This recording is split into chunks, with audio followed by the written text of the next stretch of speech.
you're not going to know how far you can go if you're not willing to go far. So if you're not pushing boundaries, you're not advancing anything. We can all live in the box. I'm not afraid of being criticized. If you're afraid of being criticized, you're not advancing anything because you're taking no risk and pushing bounds. We have to expand our indications.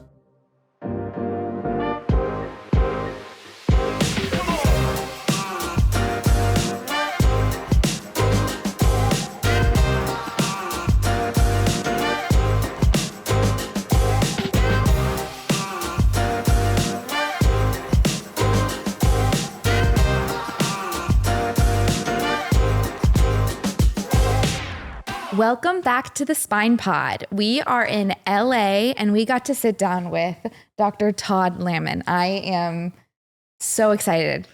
This is a fun one. This is super fun. We're just outside of Beverly Hills in LA, and probably the most well-known maverick pioneer in all things motion preservation, doing all types of motion preserving surgeries, pushing the bounds, bringing spine forward, really making progress. And I think it's just a lot of the things that we hope to see he's already doing them, right? And following up on patients and seeing outcomes. It is absolutely incredible to see the work that he's doing, to see what he's built out here, and to see how willing patients are to travel and get this care over the standard of care. I mean, absolutely. He is the epitome of what this podcast was all about. It's providing education to patients, pushing the standard of care of like what is best for patients. There is no better example than Dr. Lanman. And he just has such a wealth of knowledge. I mean, he has had so many spine surgeries himself. He knows from his personal experience. And then he also knows from, I think he told us just yesterday he did 7 discs in one day, Yeah. A full week is 23 in a week. So crazy. That's absolutely, and it's amazing. And to your point, you've got that perspective of being a surgeon, but also living it out, being on the patient side and essentially asking for the same thing that he's doing in his patients, right? He's not just providing a certain level of care. He's also asked for that. And he has 3 levels of disc replacement in his lumbar spine, right? He's got a disc replacement in his neck as well. And so he's living out a lot of these topics, but he's also following patients, right? Mm-hmm. He's listening to clinical data and seeing what works and what doesn't, and then continuing to move the ball forward. We need more of that. He's been at this for 25, 30 years now out here and has built this incredible practice. But it's just amazing to hear from someone that's on the forefront of what we're doing on developing new technologies, on improving new technologies, and then actually implementing that in his practice every day. Absolutely. This is a very meaty episode. We are so excited about it. So we should let him get into it. Let's jump right in. Enjoy this episode with Dr. Todd Lanman.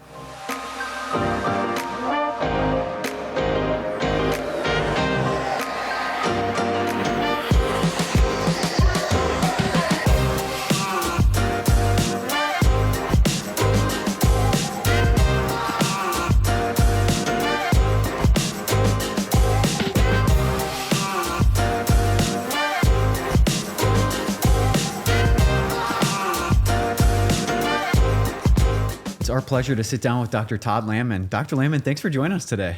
Thanks. I'm glad to be here. Thanks for letting us come to your home. You're welcome. Sit in your living room. Yeah, we're just turn on the out fire, here. Turn the fire on. Yeah. Nice warm environment. This is fantastic. Well, we really appreciate you taking the time. You've been on our list for a long time. We've had people that have asked to have you come on, and we've been looking forward to having you come on. So we're excited to finally be here. I think almost everybody knows you. You are one of the most well-known motion preservation surgeons across the US, and you could even argue globally. Yep. So we're excited to have this conversation. There's so many different topics we want to talk about. Your background, you're a associate professor at UCLA, and you're also affiliated with Sinai and do procedures there. I actually watched you on The Doctor's 8th season.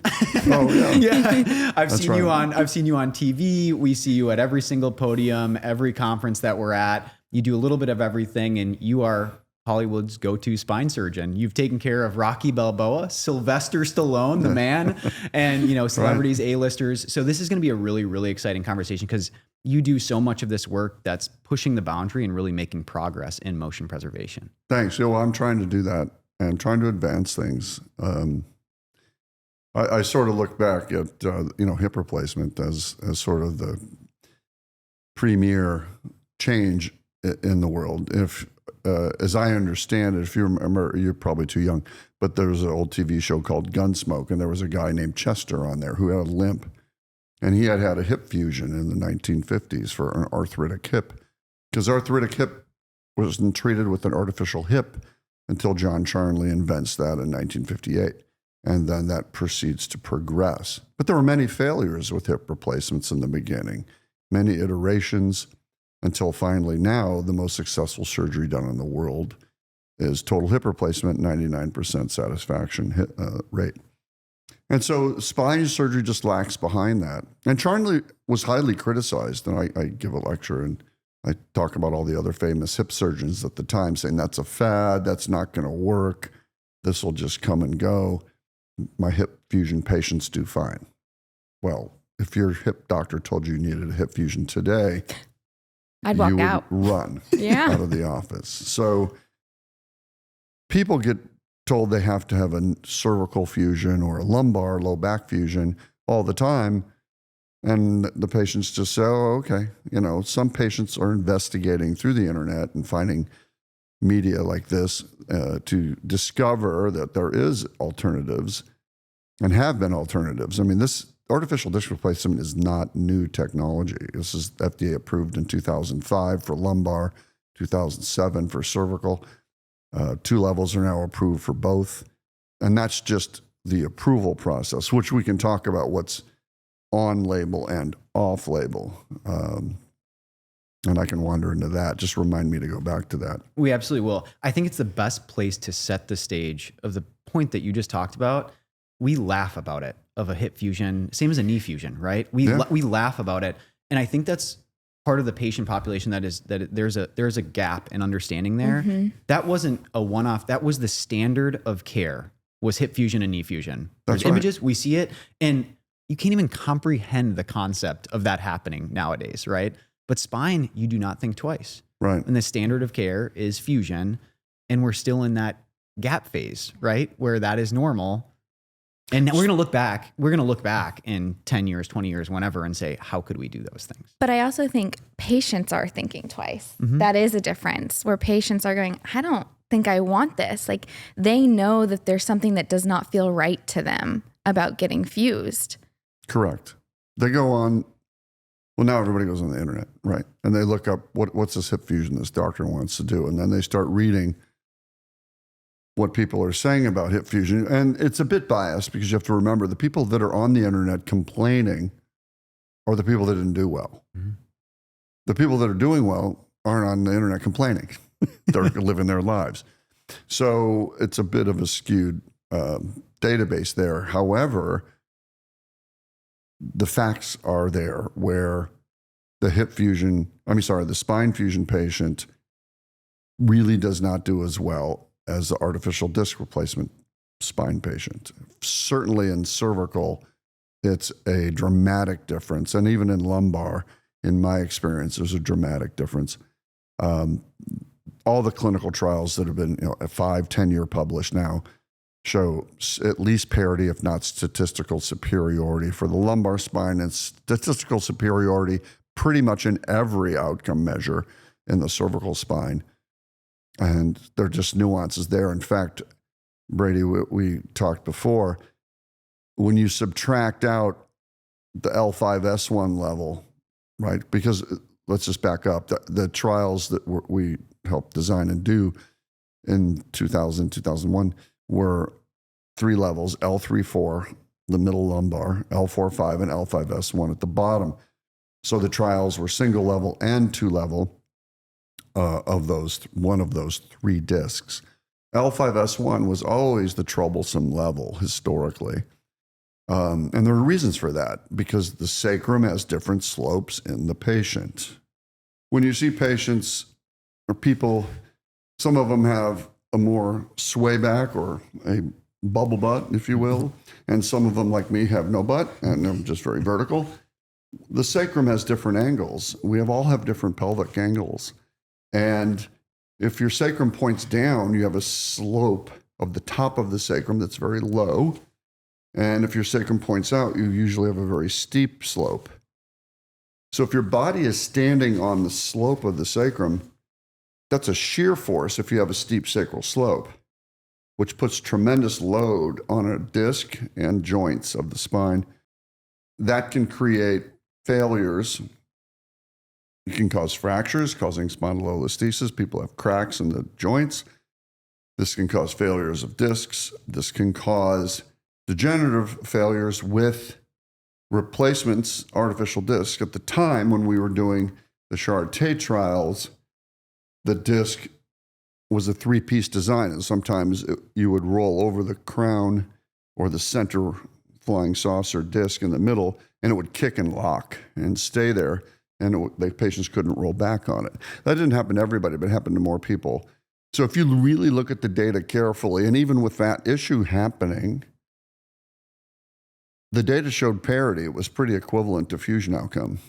Now, if you subtract out of all the studies L5S1 and just look at L3445, there's superiority in all those levels over fusion. Because they say, well, it's just as good as fusion. Well, not really. Now we have better implants. We have ProDisc, which has a fixed core. We have ActiveL. It does have a slight mobile core. That's what we have in the US. We don't have M6 lumbar here, and we can talk about visco-elastic cores and what that means. And we don't have ESP disc. And there's some other disc trials that have been ongoing a long time that probably won't get approved here. So anyway, right now we're kind of limited really to Schutze's been off the market a long time. We have ProDisc and ActiveL. ActiveL just transferred to another company, so it's currently off the market as well temporarily. But that's a pretty good disc as well. So anyway, every patient is different in their anatomy, and those factors are critical to be taken into account when deciding which disc to use. This also applies in the neck. It particularly is important in the neck because when you ask surgeon, what disc do you use? If they just have one disc that they use, I always think, are they really thinking about the anatomy of that patient? Because if you have a sway back in your low back, you probably have a higher curve in your neck. So like we measure the sacral slope, I measure the T1 or thoracic 1 slope, which is the lowest just below the bottom of the cervical, average being about 22, 23 degrees. Sometimes you get somebody with this steep T1 slope. That's going to put shear force on your implant. What device do you select that's going to resist shear better? We have 9 discs FDA approved for the cervical. 6 are on the market.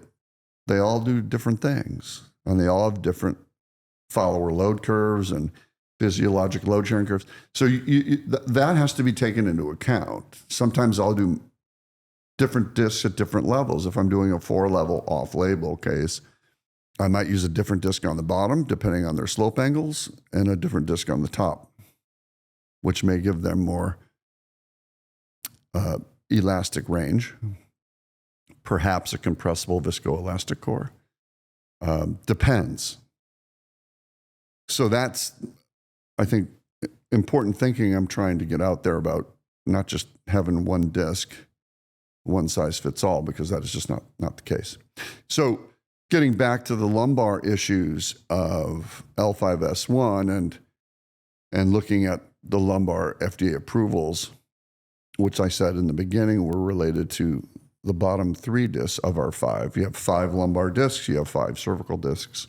And the reason fusion has been used for so long and we get away with it is that, first of all, they didn't have any alternatives, but you have 5 discs, so you fuse 1 or 2. What's the big deal? No, 2 of mine are fused. I didn't want them fused. I had to have them fused. I had a disc in one and had to have it removed, and we can talk about that if you'd like. Because we're going to talk about complications of discs and what happens and how do you manage that. But the other thing I want to get into at some point here today is revisions. You know, what happens if you have a problem with the disc? I had a man that I had done, and I never liked the placement I had. It was a little bit off to the side. It was still within the parameters of 3 millimeters. But he had a little bone spur on that one side, and it was just giving him a little shoulder pain that was just nagging him enough. He's only 38 to fly back down here from Northern. He lives in the Northwest, and came down, and I said, I'm going to revise it. And when I have takebacks, my patients, if I take them back, I don't charge them. I just revise it for free because I just feel that they've been through enough. So I took it out, revised it, removed the spur, and then put a different type of disc in with better suits his anatomy. And now he has no pain. Wow. So that's important, but my point is you want to revise disc to disc, likening back to the hips. You got a hip, it wears out. You're going to revise it to hip fusion? No. You revise it to another hip. And that's one of my messages to the companies is when they're designing implants is, you're just designing these to be put in once. You need revision discs. You need revision sets. You need to be thinking about what's going to happen 15 years down the road. If there's a subsidence, a migration, a core failure, periprosthetic bone loss. Is that from osteolysis related to infection or just particulate debris? I mean, there's a lot of variables that occur, and these need to be thought about. And I really coached the companies more recently on, like, for example, in the cervical spine, when I'm doing a revision, if I'm explanting a disc, and if it's a big guy, he might have a 6 or 7 millimeter in there. And not everybody makes a 7. Yeah. Only Prestige LP makes a 7, and Protus makes a 7 millimeter tall. Most of the other ones only go to 6 millimeters. I have a 7 in my neck, and that was a one-time placement. Mm-hmm. So if I have to have this revised, who makes an 8? Nobody.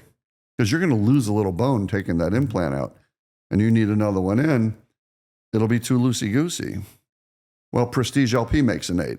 It's kind of a funny story, because I was telling these guys, Medtronic owns Prestige LP, and Matt Gornett and I, and some others were on the primary investigators of that trial as one of our larger trials.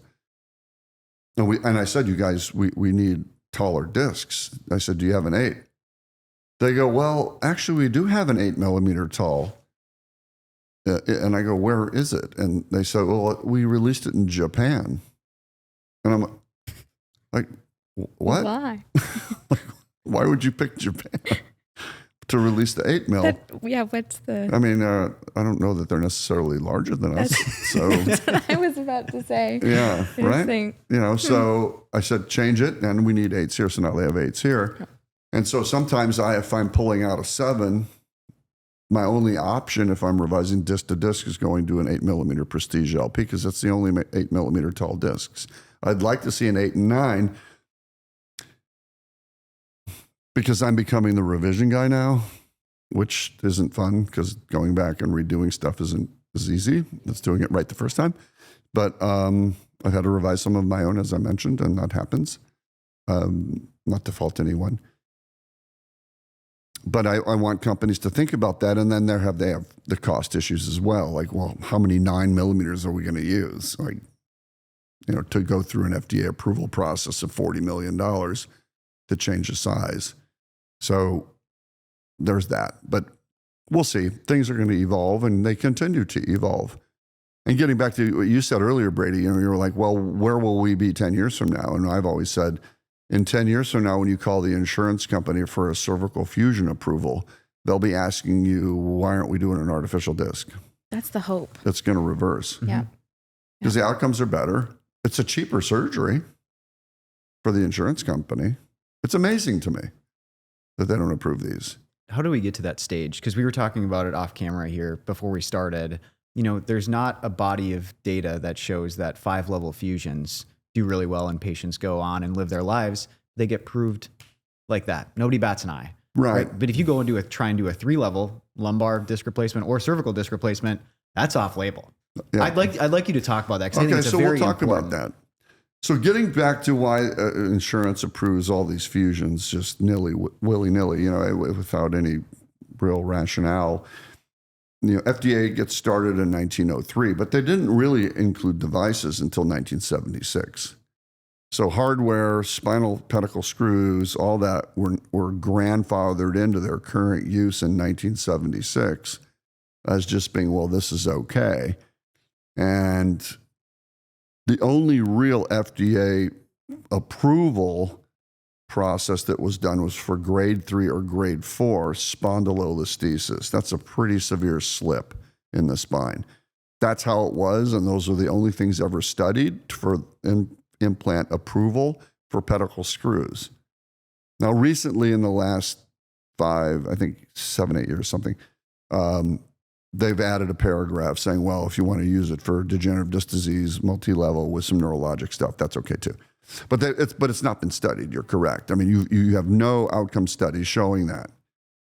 So then, what's on and off label, and what are insurance companies doing to that? And I've had actually some discussions briefly with Bobby Kennedy at HSS, but about this, because what insurance companies will do is, if I want to do a 3-level disc, and if you look carefully at the data, like from France and Germany, and you talk to Terry Marnay, and his 3 levels do better than the 2s, do better than the 1s, and I would agree. I'm a 3-level artificial disc. I'm off-label. Everything I have is off-label. I've had 11 spine surgeries. You were off-label. I'm off-label. My neck's off-label. My lumbar's off. 4 surgeries here, 7 on my lumbar. And I want to talk about that too. I think getting into your story is going to I can walk you through that. That was a lot of fun. But at least I take my own medicine. I prescribe these things to patients, and I say, I've had it too. And they go, really? I show them my films. I go, you'll feel better when you see my film compared to what I'm going to do to you, compared to what they've done to me. So it's kind of funny. But getting back to the approval issue is, what the insurance companies are doing is saying, well, the FDA approval study protocol was 1 or 2 level discs, cervical or lumbar. And therefore, if you want to do 3 discs, that's experimental. It's never been studied properly. It has been. I mean, there's plenty of articles published on 3 and 4 level disc replacements showing that. But it wasn't an FDA IDE trial, but it's still level 2 data and not level 1, but it's still really good data out there. So insurance companies use this as an excuse to deny surgeries, basically, in my opinion. They don't want to spend money. Insurance companies are in the business of providing non-care, like an HMO. The less they do for you, the more money they make. So they don't want to approve what we prescribe. And if you really read the FDA statement, they say when they approve a device in an on-label manner, it says right there, if the physician chooses to use it in an off-label manner, that's fine with the FDA. They're just saying the device is safe and effective. They're not saying you can't use this on 5 discs. All 5 of my discs are replaced in my lumbar. I don't have any of my human discs left, which is great for golf because I never hurt my back. But because I can't endure the disc anymore. So trying to learn golf, that's a whole nother topic. At my age. I imagine. Should have started when I was 2. But that's what they do. So they'll say, well, that's experimental, when the FDA says, no, it's the device is safe and effective. And I would love for the world to get back to the doctor-patient relationship. Like if I say, Courtney, look, you need a 3-level lumbar. Then I had a policeman come from San Diego, young police detective. 3 degenerative discs. He was 36. Young guy with it's a genetic degenerative disc disease. Everybody asks me, what happened? Why does this happen? I'm like, it's just blame your parents or God or something, because it's just bad luck. And you degenerate discs. So, okay. So he said, I all 3 discs are degenerative. I have this horrible back pain. He couldn't do his police work. He was relegated to desk duty. Even that hurt him. And he said, they want to fuse my whole back, and a 3-level fusion in a 36-year-old. And I looked at his films, and I looked at his scans. Everybody in my practice gets standing x-rays. bending, all different side, front, back, because we move dynamically with our spines loaded with pressure, right? MRIs and CAT scans, how are they done? You're lying down. Yeah. Life's good. So those pictures are in the most perfect position for you to be in, where you feel the best. Yep.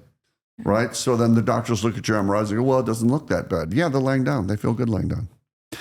You have to take and consider the standing film and seeing what you're seeing as far as motion changes on bending and narrowing of disc and so forth. So he fit all the right criteria. CAT scan show no bone spurs. His facet joints are perfectly healthy. Sidebar. CAT scan reports always say everybody has facet disease. That's baloney. I look at this facets and I'm like, these are 20-year-old facets. And I'll read but the doctor said I have arthritis in my facets. I have to have a fusion. And I look and there is 0. I see this routinely.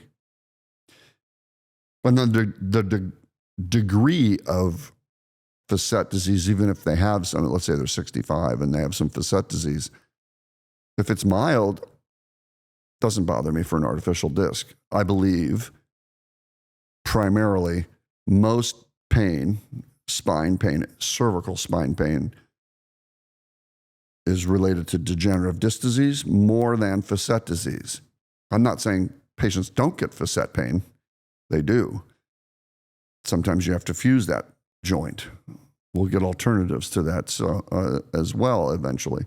But most of the cervical spine disease is disc related. As the disc fails, often the facets hyperload and they start to fail. It happens, but it's not as common that the facets just become arthritic. I have a patient like that now that I just recently did a 3-spine on the Modus device. Who 37, they're all in their 30s lately. But I put a Modus device in him, which is you remove the arthritic facets, replace the disc, and it's an artificial disc from the back. Total joint. Yeah. Yeah, total joint. And anyway, I was getting off track. Lumbar disease, however, is mostly discogenic in my opinion, but you have more facet overlay. So isolating the facet pain generator from the disc generator is a whole nother topic.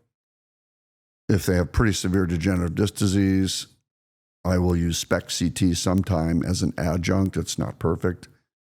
To help me decide which is the generator. Then I'll use some pain injections to see which ones are the patient's pain generator.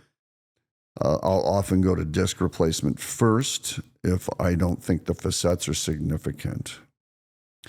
If they are significant, lately we've been doing some combinations of artificial disc in the front and facet replacement in the back, sort of a total joint with an ADR, a standard ADR like ProDisc in the front and the TOPS device in the back.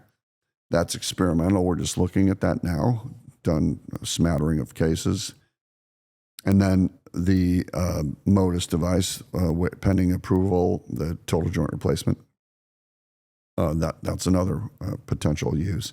So what about the policeman? So he comes in with these Yeah, three. so he came in and, this is off-label. No insurance is going to approve a 3-level. And we said, look, and he said, that's fine. He took out a loan and he paid the surgery center. He bought the discs, and it's $9,500 per disc. Mm-hmm. Bought the 3 discs and I put them in.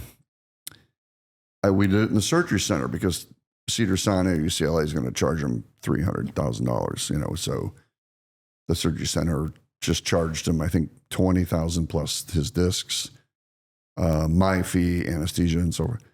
So I think he did it for $75,000, I don't know, somewhere around there. And he went home the same day. We numbed him up because it's through the abdomen, as you guys know. And he's back working full duty. He has 0 back pain. He has full motion as all 3 discs. And he's the happiest guy. In fact, he said, you can have people call me. And I have. And there's been so many patients calling him. And he's like, okay, wait a minute. Slow down. Trying to work. I'm getting calls from all these patients about disc replacements. But it works. And I'll tell you what's interesting in the office, because I've been doing this since 2001, artificials. is those patients come in post-op and they're like, I feel amazing. Like I feel like I'm back to my old self when I was in my 20s and 30s. Versus the fusions come back and say, I'm a lot better. But they're never like great. Now I have 3 artificial discs on top. I have 0 pain in my upper lumbar. My L1-2, L2-3, and L3-4 are artificial discs. My bottom 2 are fused. The only place I ever ache is where my fusion is. That's not bad. It's like a 2, 3. I take a couple Advil.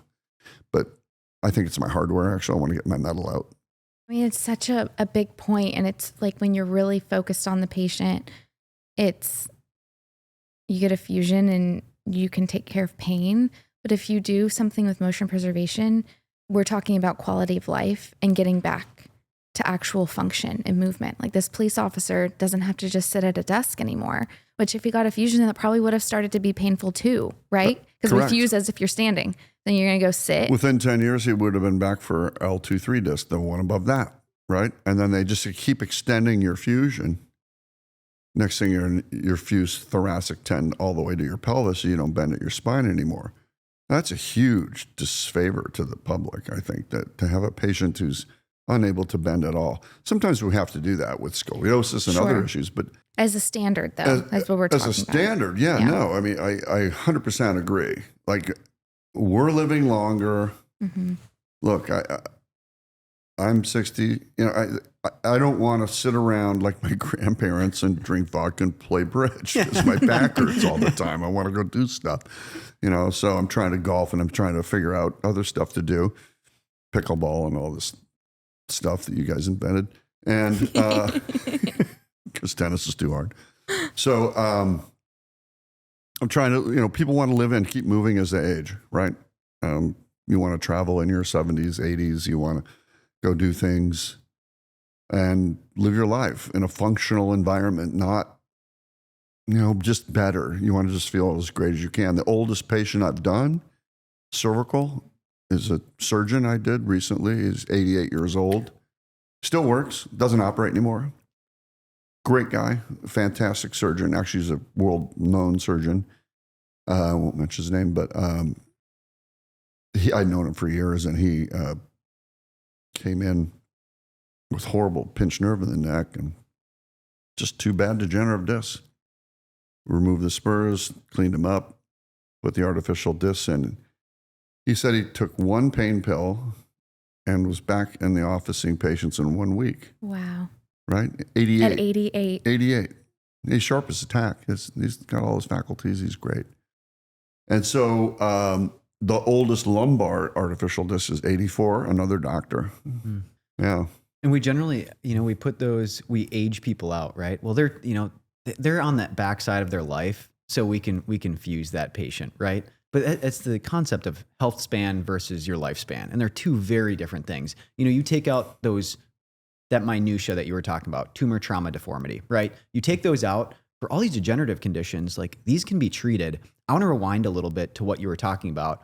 When you fuse a single level, you lose functionality at that level. There's no other mobile joint that we fuse. Doesn't happen. We now have ankle replacements now, shoulder replacements.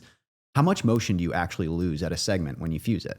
Well, they say, 6 degrees per level. I think it's more than that. I think the most underestimated level, we know you're going to lose some motion at every level. Mm-hmm. 6 to 9 degrees, maybe cervical, 6 degrees lumbar per level.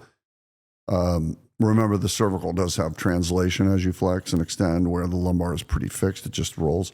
But differences in motion do occur. So how much do you lose? I think the key question, or the better question, is what levels are the most important for motion? And L5S1, in my opinion, and Terry Marnay and I have discussed this. Terry Marnay brought this to our attention, who's done this for 35, he invented ProDisc. So he's in France, and he's done this forever. And he's looked at tens of thousands of his patients. And there's a motion that we measure called race. That's flexion of L1 over the sacrum to extension L1 over the sacrum. What is that arc? Huge difference in race if you fuse L5S1. underestimated. So I'm going to back up, Courtney, because I want to talk about what happened to me. Okay. So I started off with this back pain. It was upper lumbar. I'm a swimmer. Swimmers tend to get more upper lumbar. I'm turning. Runners and everybody else gets L4, 5, and 5, 1 on the bottom. So when I see a swimmer, I'm looking at mid upper lumbar. So my top 3 discs, L1, 2, L2, 3, L3, 4, bone on bone, no discs. My back ached all the time up there. This is 2008, and I get an MRI. I'm like, oh no, I have no disc. And I knew something was wrong because I could just feel my back and like the bones, my spinous processes were all sticking out like weirdly. And I know that I was crunching down. I was shorter. I was 6'2". I was 6'4" in high school. So I'm like, all right. Yeah. Not a good progression. This is going the wrong way. Yeah. And so I showed these films at a conference, and I said, you present cases. So I have this case of this guy, and I showed my case. I didn't tell him it was me. And they go, oh, God, that guy needs a big fusion and this and that. And I go, that's me. And they said, yeah, no, that's a good case of yours. And I'm like, no, that's actually me. That's my spine. Yeah. I said, and I'm not having a fusion no matter what.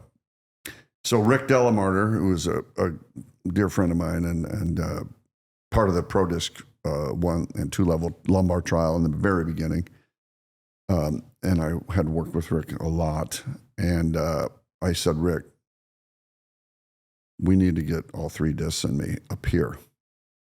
So this was 2008, 2009. And we had an access surgeon that could do that. And a lot of guys, to be fair, don't have great access surgeons to get, particularly L1, 2. People like their heads blow up when you say lumbar 1, 2. I get to lumbar 1, 2 frequently, probably done 25, 30 lumbar 1, 2s. It's not as bad as you think. It can be tricky. We've only had one time we couldn't get there. Can you explain for patients listening if they don't, what an access surgeon is and why that's important? Yes. So for going in the lumbar in America and in Europe, it's different. In Europe, the spine surgeon actually does all this, does the approach, right? So we have to get the approach to the spine. We typically use a vascular surgeon. Reason is it's your vena cava and your aorta coming down that sit right on the front of the spine. Their arteries and veins need to be moved by a blood vessel surgeon, a vascular surgeon. So they're trained in general surgery. So we go between the ab muscles.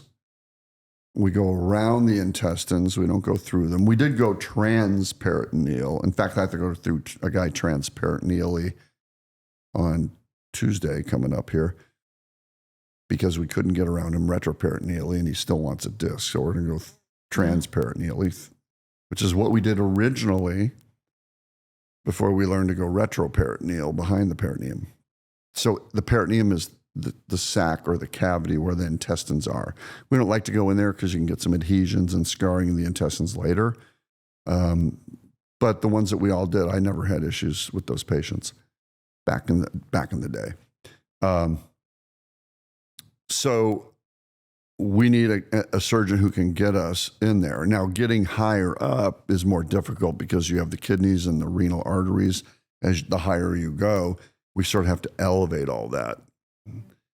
And that's a little trickier, but our vascular surgeons now, we have 2 guys I work with. The guy that did me is retired, but the other 2 that I work with have done 8,000 plus approaches. That's literally all they do all day, every day. So it just allows you to go in from the front to be able to get a disc. Get that high up. Yeah. Okay. And then you need a really experienced guy. Mm-hmm. Now, if you're out, in Des Moines, Iowa, you're not going to have an excess guy that can get you to lumbar 2, 3, or L1, 2 at the top. It's easy to get to L4, 5s. L4, 5's tricky, but that's the easier level. L5S1 is the easiest level.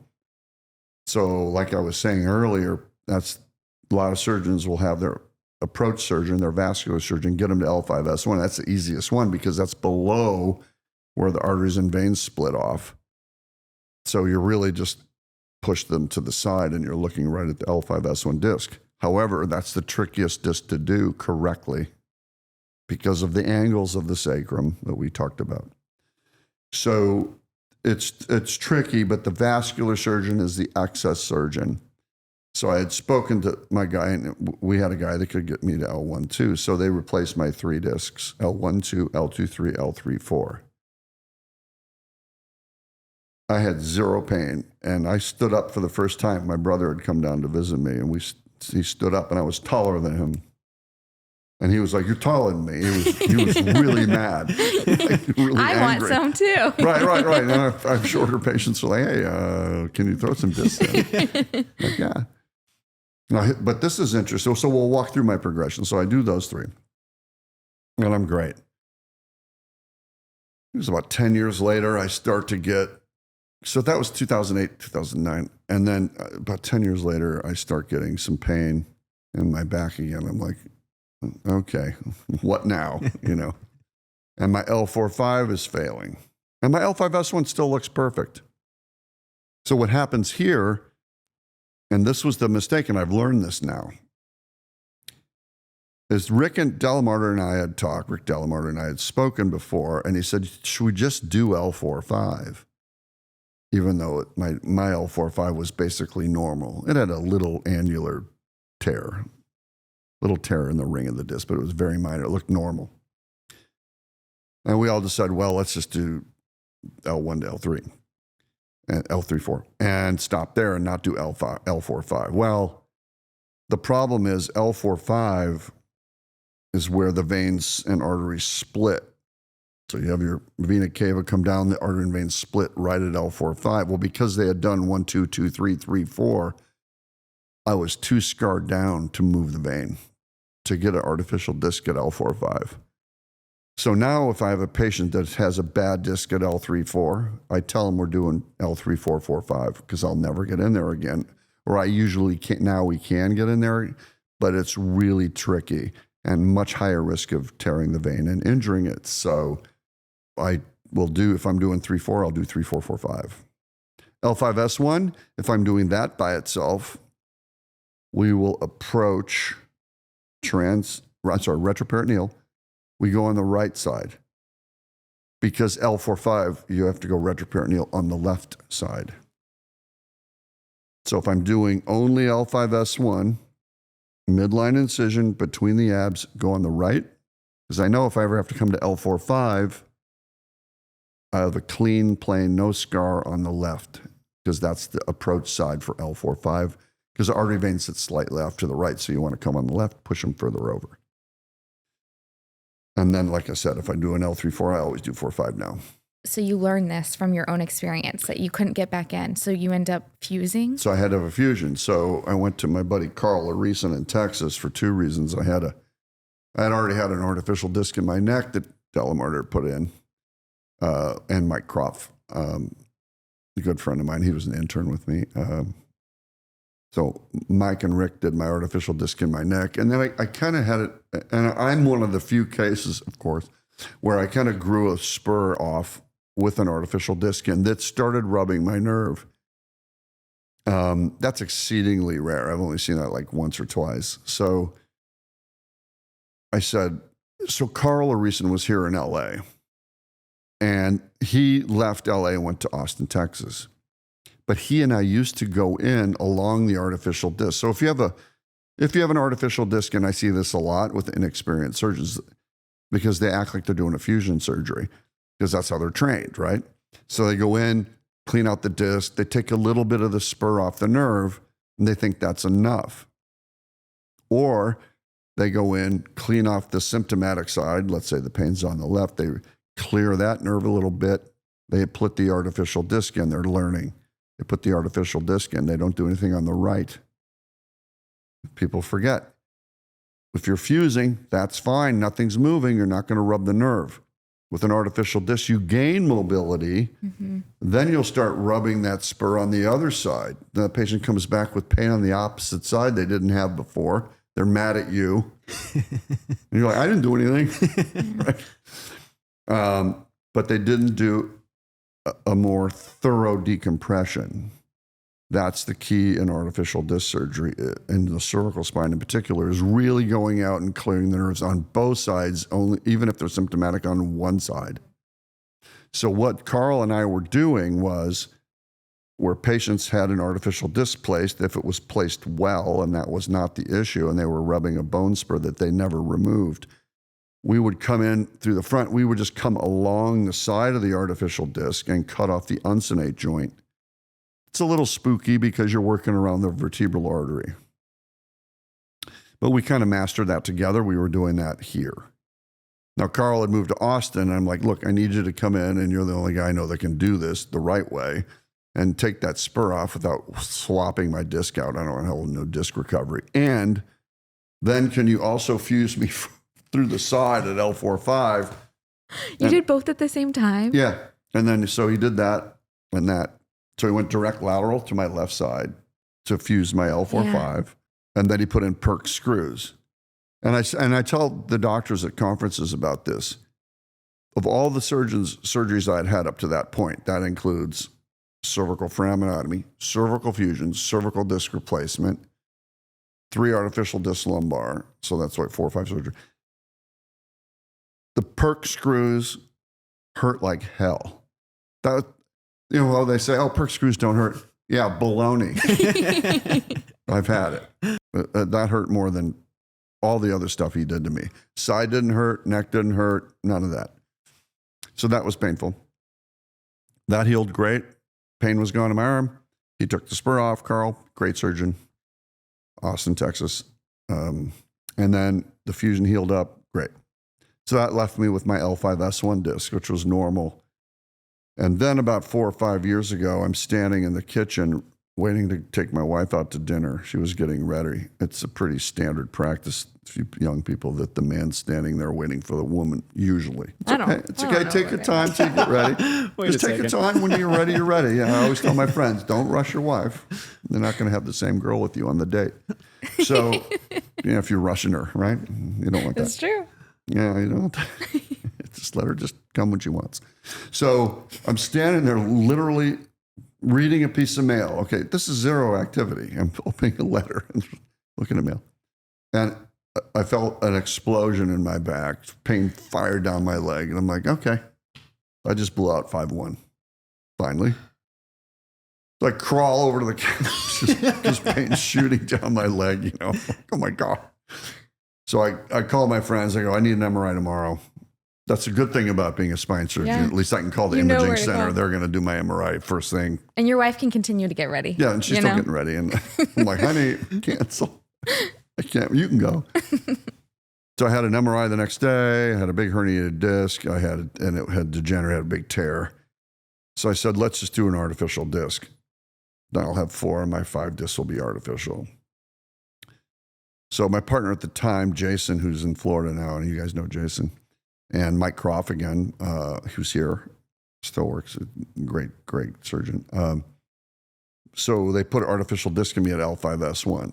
I was fantastic. 0 pain, felt amazing. And about 3 weeks later, I started getting some leg pain. Like, what's that about? So we get x-rays at my 6-week mark, and I subsided on the implant. I have normal bone density, but I'm 6'4", 240. My vertebrae are huge. This is another topic. My vertebrae are 60 millimeters wide. Okay, that's pretty big. How big is average? Like 45. So the largest pro disc is 40 millimeters wide. That's the large. So it's small. If you look at my films, that disc looks small in my vertebrae. So the problem is if you have your implant sitting in the center of the vertebrae, that's the softest part of the bone, it drove right up into my L5. Enough that I collapsed. And subsidence, it's called subsidence when that happens. Your vertebrae subsides on the implant. Your implant is titanium and ultra-high molecular weight polyethylene core. Extremely hard. Bone is not that hard. So your bone it'll crush right up into the bone.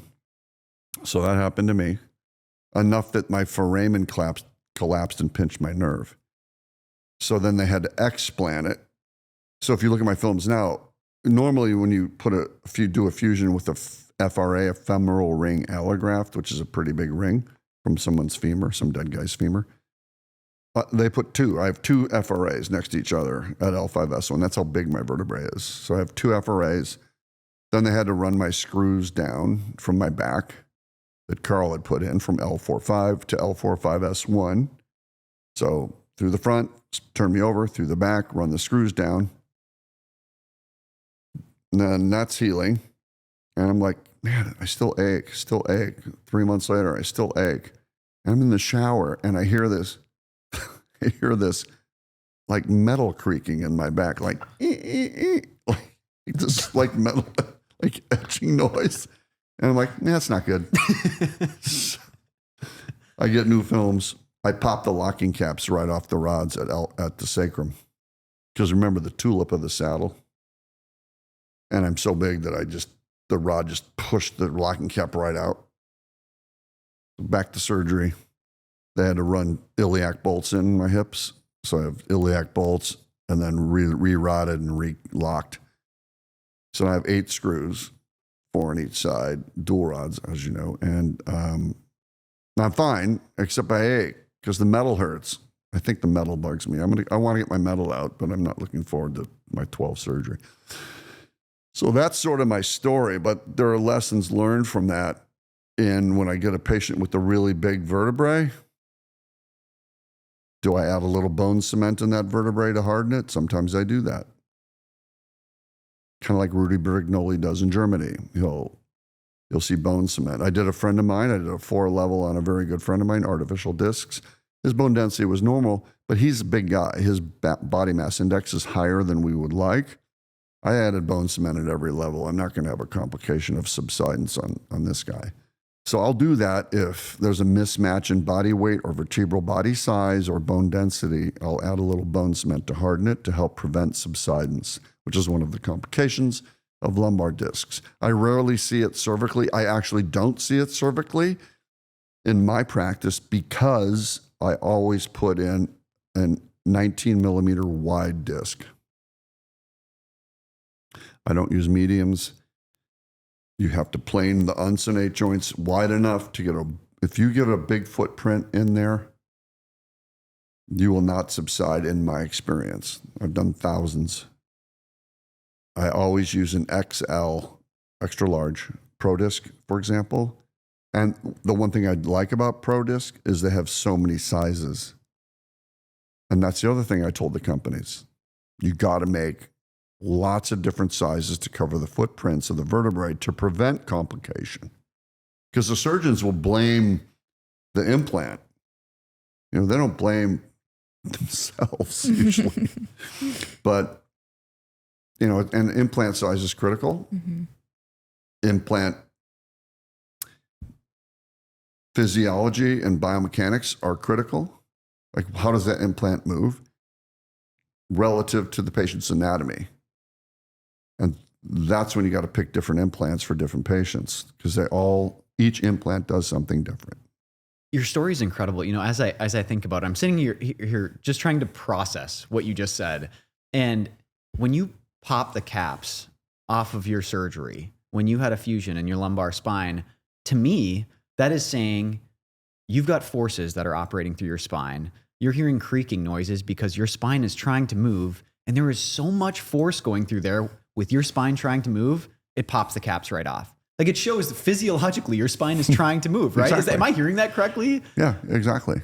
Because I was literally in the shower and I could bend forward and back and it would go, and that was L5S1, which I alluded to earlier, is the most important motion level. We used to think L5S1 didn't matter, and most surgeons still doesn't think L5S1 matters. It does. It's the one that connects you to the pelvis. And that directly affects all the motion. That's why when you fuse L5S1, people get this hip pain because all the dynamics of the motion of the hip and pelvis have changed. If you watch videos of the pelvis move as people walk, and it rolls differently than the spine, but once it's connected, it all moves as one piece, changes all the ligament motion. But you're correct. L5S1's trying to move. I'm a tall guy, long torso, big torque. bam, pop the caps right off. Well, you think about it, we're a linkage system. So Yeah. then it's like, to your It's point, not that's supposed to be linked. exactly. And you fuse that or that gets stuck, then everything else is impacted from head to toe. Correct. We don't think that that's not going to impact somewhere else. Yeah. You know? Knee bones connected to that. Yeah. I mean, we knew old it. story We knew it in kids, yeah. elementary school. That's still We the same. somehow forgot, right? Yeah, for all forgot that. A story as old as time. You know, as we're talking about lumbar cases, we got to know you through the MODIS study. Obviously, still in clinical trial, it's in the investigational phase, but it's a different type of implant, right? And it's a lumbar total joint replacement. It's a posterior approach instead of coming anterior. You can talk about a lot of these things, right? A lot of these guys in the central US and a lot of other places don't have an access surgeon, right? Right. So when you're coming in posterior, can you talk about what MODIS offers to patients as a possible lumbar total joint replacement? You're talking about L5-S1, it operates from L1 to S1. So can you Correct. talk about what that operates and just what the device does itself? Yeah, because you're putting it in through the back, pretty much anybody can access that. So you don't need, like you said, you don't need a vascular access surgeon, or you don't need to be trained in access to do that. There are some training to putting MODIS in, the 3-spine device. But it's a total joint, right? So a good example is the patient with pretty bad facet disease who also has a degenerative disc. So usually we have to fuse them. But this is the alternative, because you remove the joints, because to be fair, the mechanics of it are such that you don't really need your facet joints with the actual design and the sort of the toe in, like the snow plow effect of the MODIS, because it kind of goes in at an angle so that it's a stop. It can't wedge forward. You can't slip out of alignment. So you remove the arthritic joints, which then now you've released and decompressed all the nerves. So you've fixed back pain related to facets. You've fixed nerve pain related to pinching from the nerves from the arthritis or thickened ligament or bone spurs. Then you clean out the bad disc, which is the last source of their back pain, and you insert this device and lock it. So it really fixes the front column, the disc, and the posterior column, the 2 facets. So you're really balancing the spine on this device that won't allow slip forward and is very stable, and the outcomes are quite good. I can't get into that because it's in clinical trials you mentioned, but it's in FDA review, I think. And for single level indication cases too. And Yeah, for one level. Like this is a model of it here. I don't know if these guys can see it from that far away, but you can see that the joints are removed and the device toes in, and it still allows motion. So you can still move on the device. The other thing that was smart is that the developer, Scott Hodges, did is he took the ultra-high molecular weight polyethylene and impregnated it with vitamin E, which helps it be even stronger and have less wear, which is what the hip and knee guys did. And he looked through the patents and no one had patented it for spine, so he added that, which was smart because it makes it last longer. So it's a great alternative. And it can be put in pretty much at any level in the back. So I like MODIS for that reason. And we'll see how the results turn out. We have to wait for the trial to finish and see what the FDA thinks. Agreed. But I think that's the exciting thing about more things in your tool belt potentially, because you have to be so customized when it comes to motion preservation. To your point with all these discs, if you need all these different sizes, you need different things depending on what's going on with the patient. So hopefully with tops, with discs, with maybe MODIS coming on the market in the future, you'll just have more of these options for patients that's not just a fusion. Right. And in Europe, they have more facet joint replacement options as well. They have DSS. I kind of like Rudy Bertignoli uses that in Germany a fair amount. In California here, the reason we're really advanced on motion is people move here to have active lives because of the weather. I mean, it's a lot of tax to pay to live here, but we call it the weather tax because it's pretty nice year round. I grew up in a little town in Indiana where I think I saw the sun 3 weeks out of the year. I think near where you went to college. Yep, actually. absolutely. Yeah. Yep. You get that overcast from the lakes, the Right. lake effect. And Yeah. then I was at Colorado undergrad. Then I was in Northwestern Medical School, and then out to UCLA for neurosurgery, where I'm still a professor there. I do some teaching, not as much as I should be, actually, and at Cedars-Sinai, as we talked about. But out here, patients want motion. They want to do stuff. A friend of mine who was my neighbor growing up and moved out here, and when he first moved out to California, he'd call me every day. He'd say, Todd, it's sunny. We gotta go ride bikes. I go, Tom, it's sunny every day here. Like it's gonna be always, okay. we have all week. We can do it any day. It's funny. So he finally stopped going. After about a year, he figured out, yeah, it's pretty nice all the time. Going away. So we have a lot of active motion patients who demand motion, and they're really more into it. So on the East Coast, you'll see a lot more fusions. I love the East Coast because I have tons of East Coast patients fly out. I have patients fly in everywhere for motion surgery because what is your spinal motion worth to you? You know, I'm as you guys know, I'm out of network. I bill your insurance. The insurance covers the hospital or the facilities. I have a fee. I don't get involved in the money. I have a gal that does that. I had one patient that brought her a plaque for her office that said the money room. You just talk to her. But it's like, you know, what we all sell, what we sell is knowledge. Like you're selling knowledge here and I sell knowledge. And I've had 25 years experience with arthroplasty. And so I have a fairly large database in my mind of what I think people need and the techniques to do it. And so that's worth something. And so I'm expensive, but I sort of grade it. Like I do one case a month for free as charity. Amazing. I screen patients. They're usually vets. Like I have a sword in there. I should show you guys. It's from a naval officer, beautiful engraved sword he gave me because I did the surgery for free. And I put an artificial disc. He had an old fusion. I topped him off artificial and we got everything handled for free for him. And so I do that about once a month as charity, but patients are paying, they're willing to pay. And so what's that worth to you? You know, I mean, what's your spine worth? This was all taught to me because I'm in Beverly Hills by my plastic surgeon friend because he does faces. He just does an amazing face job and facelift. And he charges a literal fortune. And, but, you know, we talk about it and he said, you know, they'll pull up here in a Bentley and complain about my fee to fix their face. And so he's so meticulous. You'll bring photos of yourself when you were 15, 20. He wants to see how you aged up to your current age. And then he builds your face back to that. And you'll look 15, 20 years younger. There's never a bruise, nothing. He has women on camera in 1 month. Charges a little fortune, but he said, you know, everybody sees your face.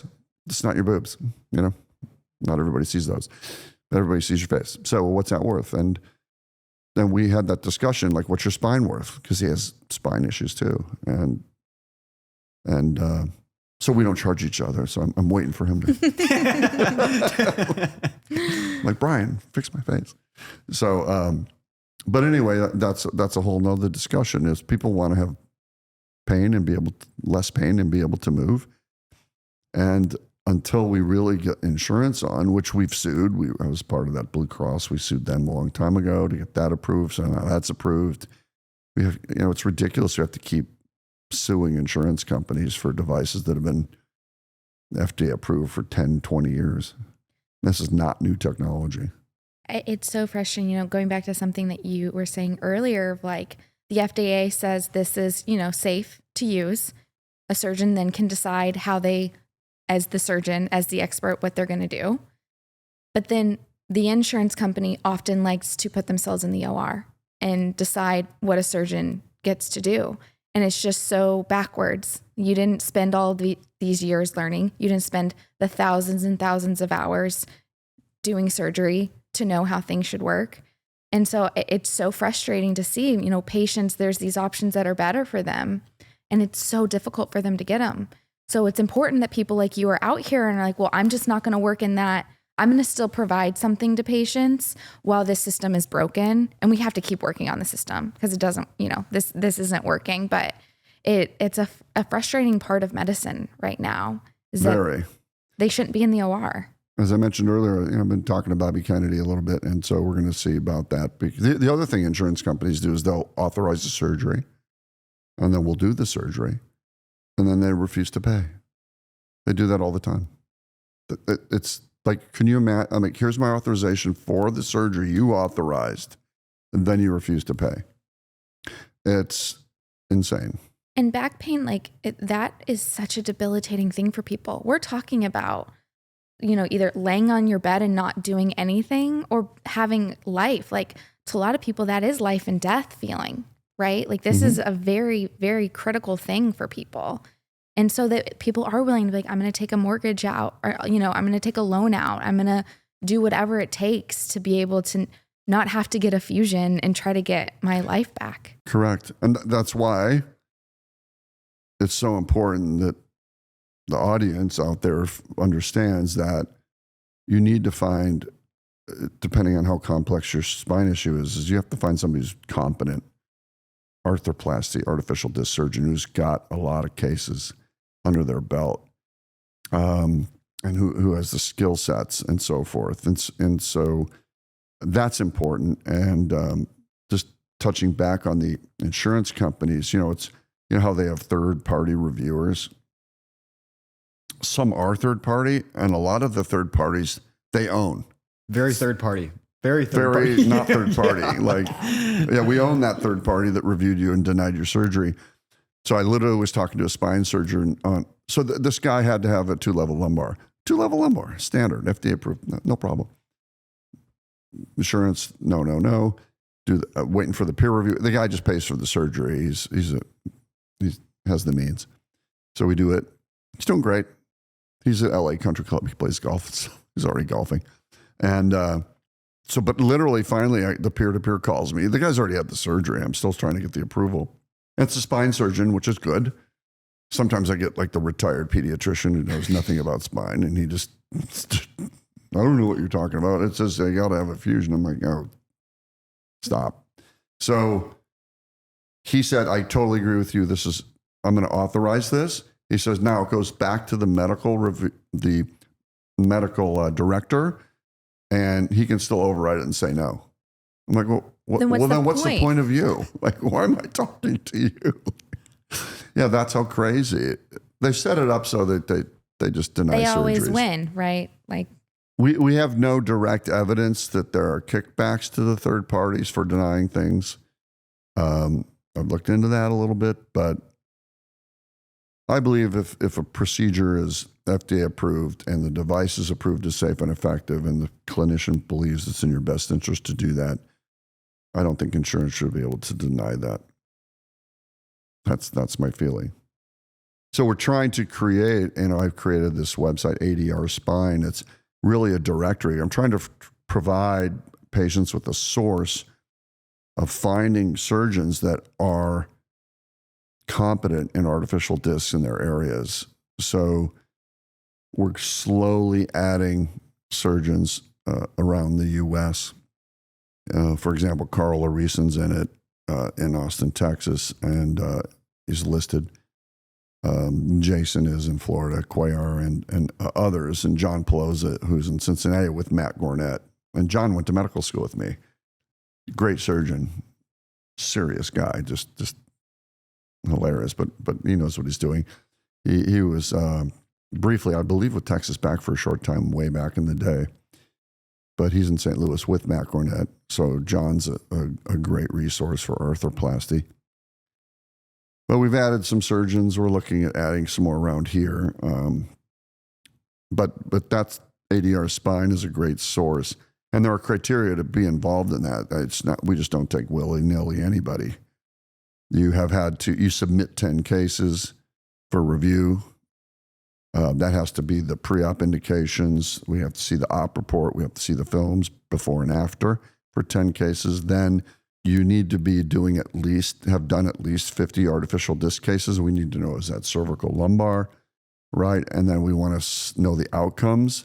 Then we have the industry rep who sells the discs you're putting in, confirm that you've done that many. So there's some method of confirming. These guys don't just want to get listed on the site.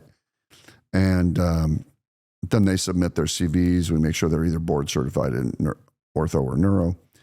And then we have a committee and we review to see as we add surgeons on. So it's a great resource. I think, we try to vet people pretty well, and it's a good resource for patients to find surgeons that are more local sometimes. But I have people fly in from everywhere that want to have even Europe. They fly here sometimes. I have a lot of patients from Canada. It's interesting. They're running up to the Canadians. Well, the Germans are actually marketing in Canada.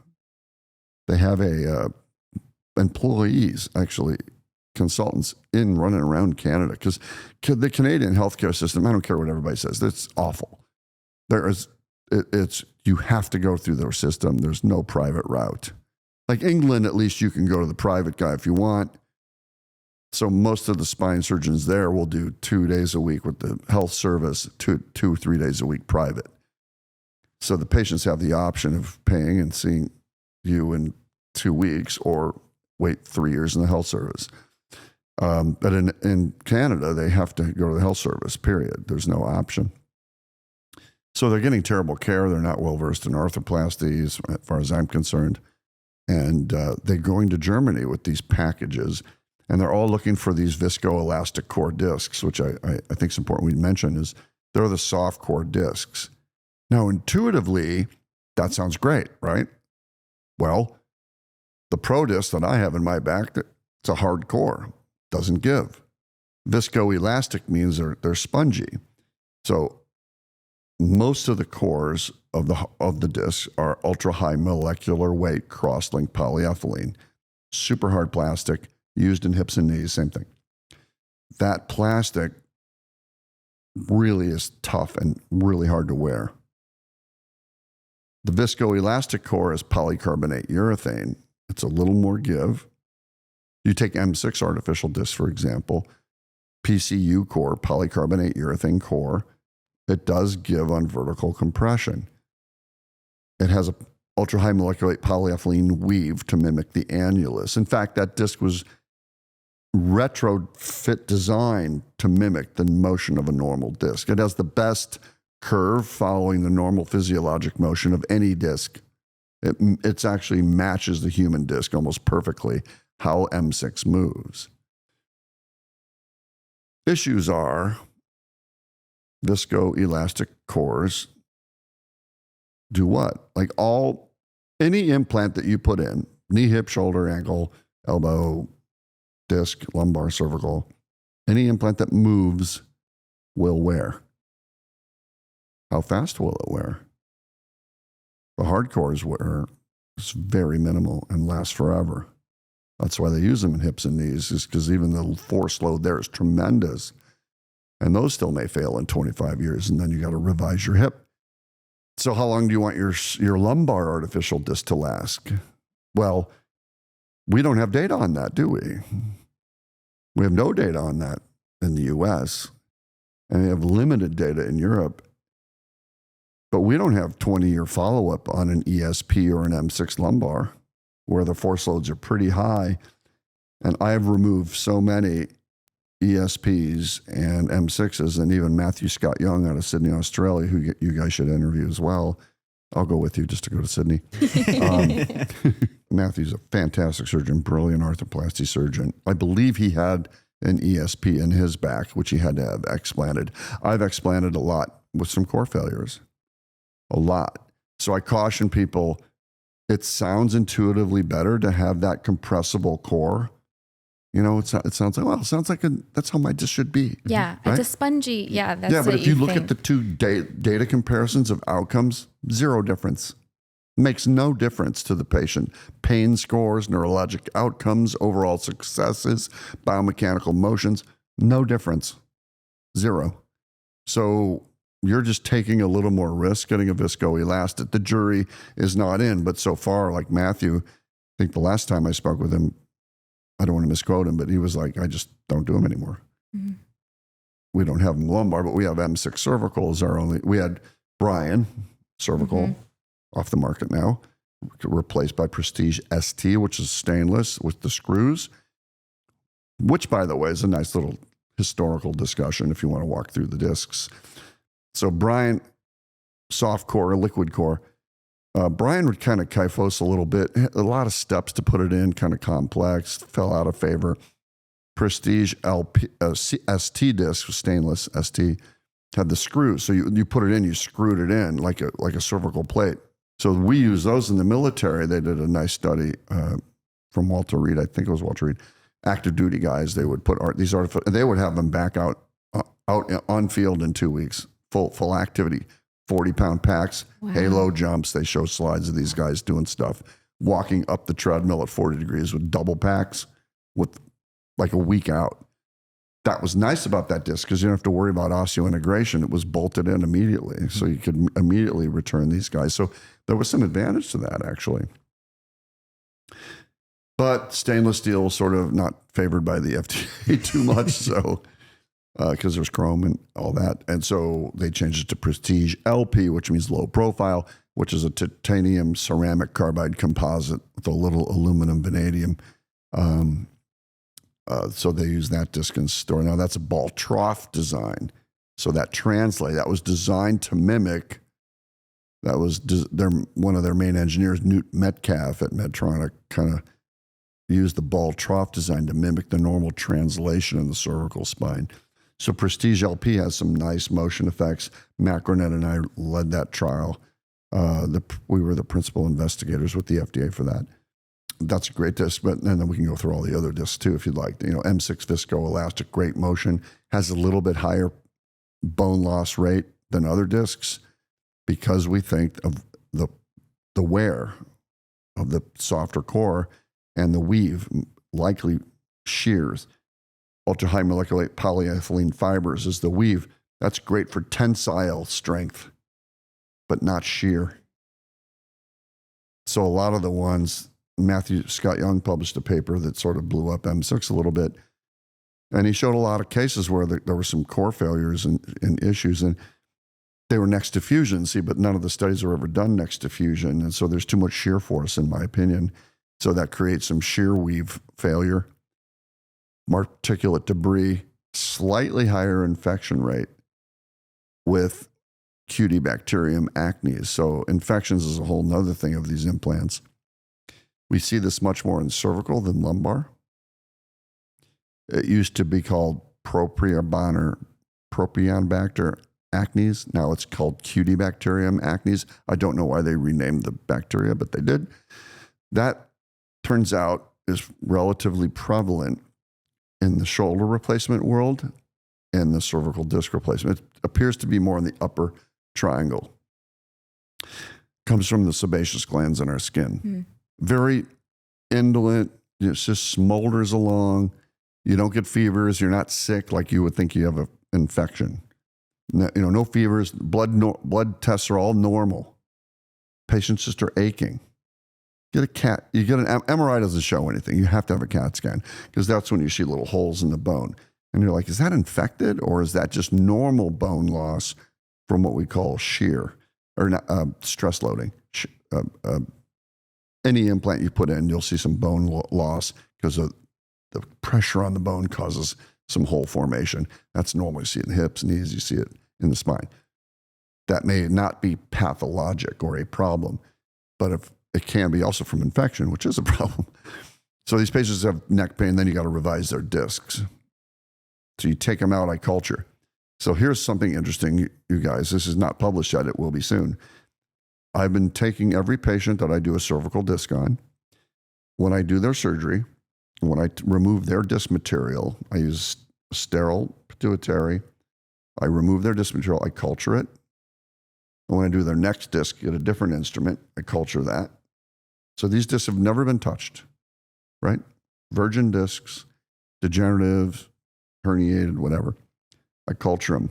So I've done 112 levels in 50 patients.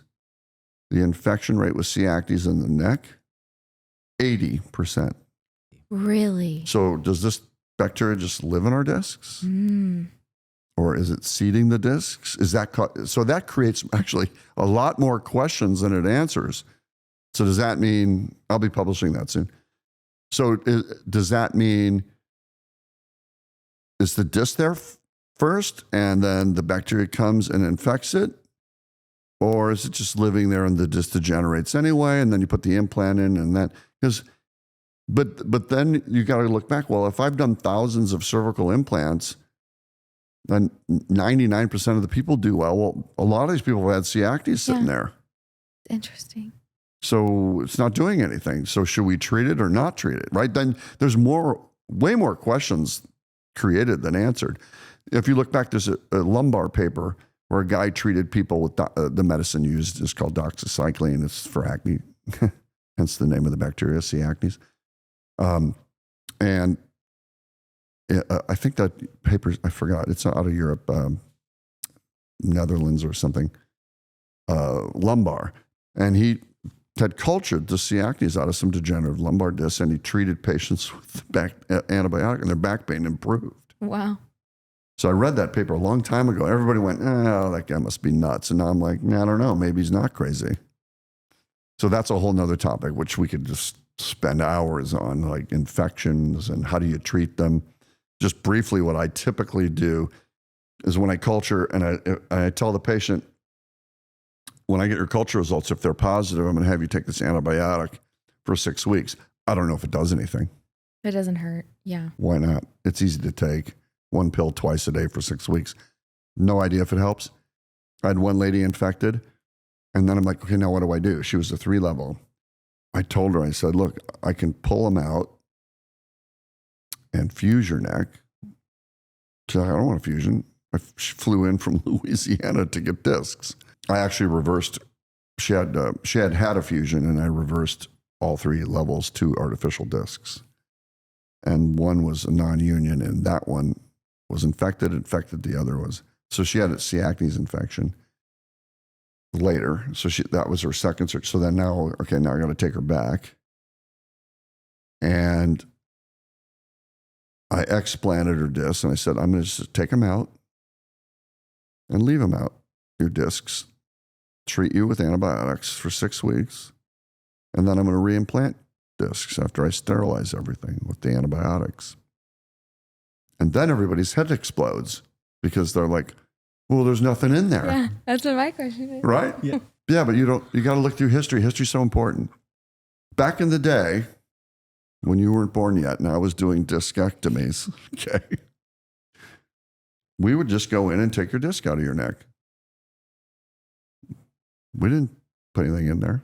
Really? Then we thought, hey, 20% of these people are going on to fuse. So, and they have a lot of neck pain and stuff. So we should probably fuse it. So we said, okay, well, I know, we'll take some bone graft off the hip and we'll put it in there. So we do the discectomy, put a bone graft from your hip, put them in a neck brace that they'd wear for 8 weeks while the fusion would heal. That worked, right? But then they'd kind of, as the healing would go on, their head would fall, and they'd end up fused like this, right?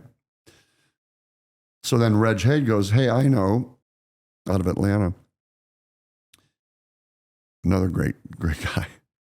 Reg Haid says, well, I know I'm going to take this cervical plate that the ortho uses all the time for fractures and design a plate for the neck called the Haid plate. Well, now everybody plates the neck, right, for fusions, right? So we put the bone graft in, and then we put the plate on. And then we said, well, hey, we don't need to take bone off the hip because the patients complain of that. Let's just use allograft, some dead guy's bone. Put that in. Then we come up with titanium and cages and other things and do the fusions with the plate and screws. But people forgot that we were just doing discectomies in the beginning. Wow. Got to know history, because then you can go, well, wait, I'll just explant. I've done this on 3 people where I explant, wash it out, put vancomycin powder everywhere.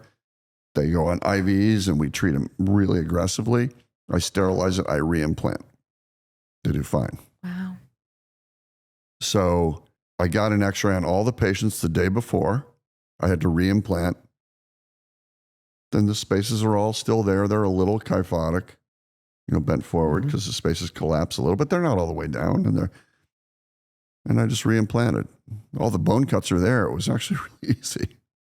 I just reopen the wound, reimplant, close. And so now whenever I do discs, I clean out their discs. I irrigate the wound with vancomycin irrigation, which kills 90% of this type of bacteria.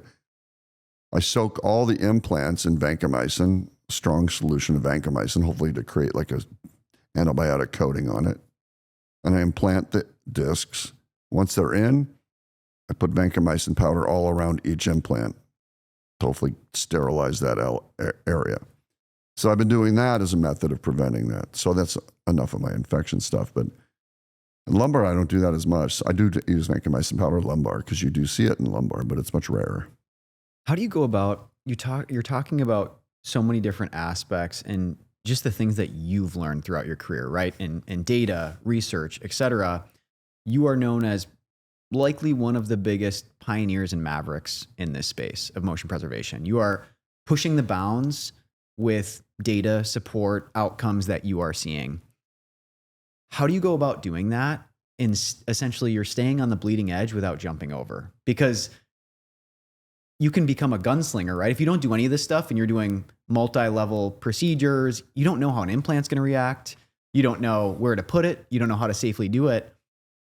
How do you go about making those decisions on the outcomes that you're seeing, the devices that you're choosing, and continuing to push the bounds as you're doing more and more? So much of your work is off label. How do you continue to push that bound? You have to take risks. I think things through that I believe will work. And I'm not sure that they will.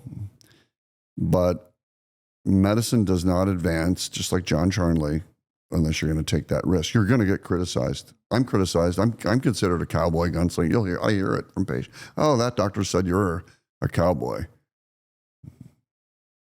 Am I?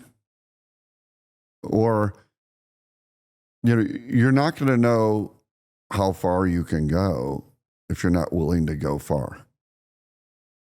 So if you're not pushing boundaries, you're not advancing anything. We can all live in the box. I'm not afraid of being criticized. If you're afraid of being criticized, you're not advancing anything because you're taking no risk and pushing bounds. We have to expand our indications. We can't just rely on our FDA data at 1 or 2 level. That's insane. I did a doctor, 30-something, another 30-year-old from New York City. Guy's a brilliant guy. He's a doctor. He's concert level violinist, went to Juilliard, whole thing. Horrible neck pain for the last 10 years. 4 degenerative cervical discs. Horrible. His parents came out. I did 4 artificial discs. He has 0 pain. Now he's going into pain management. He goes, I can't do neurosurgery, but you have to be willing to take those risks and do those things. And he's willing. He's like, look, I want to be better. I don't want a fusion. No, he's a young guy. He has a fusion. He's going to have his whole neck fused. So one of the things I'm doing, I think I'm probably the only guy doing it really in significant numbers, is I'm reversing fusions in people with chronic neck pain who have had fusions. Not everybody's a candidate for that, but a lot of people are. And I'm able to cut out your fusion. The reason people have neck pain, so I believe so far in my analysis of the motion data, people get 3-4 discs fused. They're usually a little forward. Not a lot. You can be 10 degrees off. Years ago, I learned this with one patient. She's a dear friend now. Her name's Brittany. She lives in Denver now. I had to fuse her. This is before discs. And she ended up with 2-level and then a 3-level. And she just said, my neck aches all the time. Looked great on her film. She still had a little good curve in the neck. But I thought, you know what? She just needs a little more angle back. So I cut it, redid her, and I re-angled her back 10 degrees. Pain has been gone ever since. So I realized these people that have chronic neck pain and their films look fine, their fusion's fine, they're just a little forward, which means they can't do this to relax the neck muscles. Mm-hmm. How many times a day do you go like this to relax your neck? All day long. They can't do it. Yeah. So they'll see you in the office with their head leaning against the wall, trying to release these muscles. So then I said, then I had a lady from Texas, is probably 10, 12 years. That's how I got into reversing fusions. And she had a 3-level fusion. And she goes, my neck's killing me on the base. And She was fused at 3, 4, 4, 5, 5, 6. Her C6, 7 had now failed. Typical next to fusion. I said, you're great for an artificial disc there. She said, hey, do you think you can cut out another fusion? Because I'd like to golf and I can't get my head down. And I looked at her CAT scan and her facet joints are wide open. They hadn't fused at C5-6, the one above it. And I said, look, I can cut out your fusion and put an artificial disc there if your joints move. I don't know. I've never done it. And she said, try it. I said, if not, I have to refuse it. She said, fine, I'm already fused there. I don't care. So I cut it out, put an artificial, and then when I had cut out and cut loose her fusion, the second I did it, you could just see her vertebrae go. Wow. And I put the little spreader in, and it's like the facet joints are just sitting dormant, waiting to move again. So I sized her, artificial disc, did one at C6, 7. She's my star patient. She's 10 plus years out. There's no neck pain. So she went from a 3-level fusion to a 2-level fusion. Got 5 discs. I don't like fusing more than 2. I want at least 3 of your 5 moving to keep the most mobility possible. So 3 out of my 5 move in my lumbar. So I'm pretty good. I can't touch my toes, but I never could anyway. So anyway, that's how I got into that. And I've done over 60 some patients now. I presented it at last ISAS meeting, the results, which are pretty phenomenal on the patient's pain scores and neck motion function. I think that highlights the importance of following patients and patient outcomes too, right? If you just go do these things and let patients walk, you have no idea. And that's how so much of this industry, right? How are patients doing 6 months after surgery, or a year, or 5 years? I'm not sure. I haven't seen them. They must be doing good. They must be really happy. If you don't hear from them, they must be really doing happy, right? And we have no idea. But I think it highlights when you're pushing those bounds, you're following all those patients to see what works and what doesn't. It's not easy too, because if they're doing well, patients move, patients die. Mm-hmm. When we did the Prestige LP Medtronic trial, the FDA kept extending it. It was supposed to be like 2 years, then it was 5, then it was 10, and Medtronic had to go out, and they literally hired private investigators to locate patients, because I don't know where they are now. I saw them 5 years ago. Now they want a 10-year follow-up. Well, none of the numbers work, and they're not answering emails, and I don't know where they moved to. So they found a lot of patients. So that's why the follow-up numbers on that Prestige LP were really high at the 10-year. So they searched people out. We paid them. They flew them in, paid them to fly them home, so they could see the same guy, and I could still examine my same patients.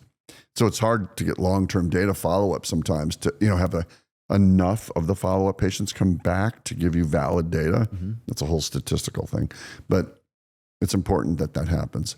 And then there are several different databases, like Pierce Nunley's working on his, and there's a standard one too, but they're all a little tricky and a little difficult to do.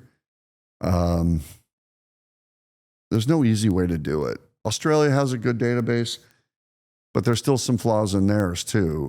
Like the nurses report any surgeries of spine that goes into the database. But then if there's revisions, they don't know if that's the revision or if it's a primary, you know what I mean? It's not as easy as it sounds just to follow everybody, but it is critically important to try. So when I'm doing my reversals, I tell the patients, look, I'm only going to do this if you're going to agree to talk to me at 6 weeks, 12 weeks, 6 months, 1 year, 2 years, and would try to at least get 2-year follow-up, if not longer. So talk about how important that long-term data follow-up is, because I think that's one of the critical junctures that we can sometimes miss, is seeing a patient at 6 weeks and 3 months and saying, well, their pain is gone. What does 6 months and 1 year and 2 years look like, or 5 years or 10 years down the road? Because as we're talking about this, health span is over time, both on a cost perspective and on the toll physically it's taking on your body. Long-term data matters, and I think is so important. Long-term data is critical. It's just getting patient cooperation sometimes difficult, especially if they're doing well. Like they don't want to come fill out surveys and get x-rays and get radiation for nothing, when they feel fine. But you can do it, and it is critical because you have to be able to show we're not going to get this stuff approved by insurance and without long-term data. So it's important that the surgeons really try to impress on the patient. It's really critical you come back. the companies will pay the patients to come back a little bit so that they're much more likely. They come in, the visit's free. The patients are given a couple $100 every time they come in. So, okay, they'll come in for that. Yeah. A lot of patients. So that's important. Each doctor can't do that though. It's more than you get paid for the visit. Unless you're losing money. But it's important to do that follow-up. Just listening to you talk, I was sitting there when you were talking about this patient and you're like, I took him out, and then you're really like, I can feel the passion of you are in it with that patient. And I feel like that is a rare thing sometimes to find in medicine, where you can feel like you're just kind of being cycled through, and that can be a difficult thing, which is why I'm excited that you have this ADR, like a place for patients to go to find surgeons that have that kind of mindset of, you have to have customized care. And this is a really difficult thing. And so you need to have someone who's skilled and is going to be in it with you. Right. And I love, like, you're in it so much with your patients. And to Brady's point earlier, it's like, you're also willing to go to the bleeding edge so that you can have more options for patients. And it's difficult in spine care. We've been kind of stuck for a really long time with the standard of care. And if we don't have people like you who are willing to try things out and push the envelope, we don't get further to a place where we're reversing fusions, which is insane, So I just wanted to make that note just for patients, again, hearing about that website, because I think it's really important. And I want you to talk a little bit more about how important it is to be really skilled when it comes to arthroplasty versus what it takes to do a fusion. It's important that you're well-trained, and that's hard. When you ask most spine fellowships, like our spine fellows at Cedars Spine Institute, they come for their fellowship. So they're either, they've completed neurosurgery or ortho at different places. And you ask them I literally asked my fellow that's with me right now, I said, he's going to finish up in June here. And I said, how many discs did you do in residency, artificial discs in the neck? He said, 1. How many lumbars? 0. He was East Coast. And man, I put in 7 discs yesterday. So, I need these guys to come with me, and I teach them lumbar, cervical, the importance of decompression. And so, like, even Jason, who I trained, who's very, very good, I mean, he just sent me a pretty complex case that I just saw, because he's like, you know what, Todd has more experience with that because I've been doing this forever. And so what I love about Jason is, and this is true of everyone, you'll be successful if your commitment just out edges your ego. Mm-hmm. You got to know, you know what, Todd might suit this patient better, or I got this one, no problem. Then you're serving the patient and you're serving yourself, and you're doing the best. I can't fix everybody. There's a lot of people. When patients come to me, the first thing they do is they just send, because I'm an expensive guy and I spend an hour with a new patient. So what I do is I screen everybody. So they send in their films. I'll look at, sometimes I get an MRI, sometimes I get an X-ray. And then my office lays out their symptoms on a piece of paper. We put up their films. I say, this guy's potential needs an MRI, needs a CAT scan, get those sent in. Then I'll decide further. So then I pre-screened everybody. And then I say, these guys are good candidates for motion preservation. This is a good reversal of fusion candidate. Sometimes people are having an issue with the disc and want another disc. So revising disc to disc, like I talked about, that's really important. And not a lot of guys know how to revise disc to disc. That's a whole nother, I think that'll be a super subspecialty. Who's the revision guy? For example, who's the hip revision guy? Right? There are hip revision guys. There's going to be artificial disc revision guys. So I've removed like discs in the lumbar at L4-5 that have already been put in, and put in new artificial discs. I've done that like 3 times at L4-5. That is really tough at L4-5. That's all on my vascular surgeon to get that vein out of my way. If he does, I can swap. So one poor guy had come down from Seattle, and he had an active L disc in. And he was just having all this back pain at L45. And I looked at it and I said, oh, okay, we got to revise it. I didn't like the position of it. I didn't like the motion. And it was kind of fixing on flexion. And I was like, it's just not working right. Something's up. So I went in there, and as soon as I exposed it, it was put in upside down. So the device was put in upside down? Yeah. Yeah. No, they say the mechanics of that don't really matter. I'm telling you, it does matter. But it's still. Yeah. That's why it says up on it. There's an up. Pretty good indicator. There's an up and a down on the implant and the inserter. So I took it out, and then I swapped it to a Pro Disc, put it in right side up. Yeah. And you had the up on the up and the down on the down? That time, towards the head. And it's worked so much better. Following directions. It's so weird. I know. Yeah. So crazy. And that's what it takes, guys. Yeah. So, I mean, that stuff happens, but I had that happen on a clinical trial patient once with Pro Disc SK, where the original set on the trial, it wasn't really marked well on the implant. So the nurse put it on upside down. I put it halfway in. I wait a minute. Dome is the wrong way. I pulled it out and swapped it back in. But you can see how that can happen. You know, if you're not really paying attention, you can just put the device in. Once it's in, you're like, do you want to pull it all the way out? If the mechanics are they're supposed to be the same. They're not, but I get it. So anyway, yeah, you don't have revision guys, disc to disc, not just revise to fusion automatically. You want to think about revision sets we talked about, and companies got to think about that, building that out. We have to know about infections and what that looks like, and how do we have algorithms to treat those. Then you need to know what discs do what, and what's the patient's anatomy, and how are you thinking about the T1 slope of the neck and choosing which implant you want to use. I tend to go to a more fixed core implant on the lower cervical because it's going to resist shear better than a soft core implant, certainly an M6.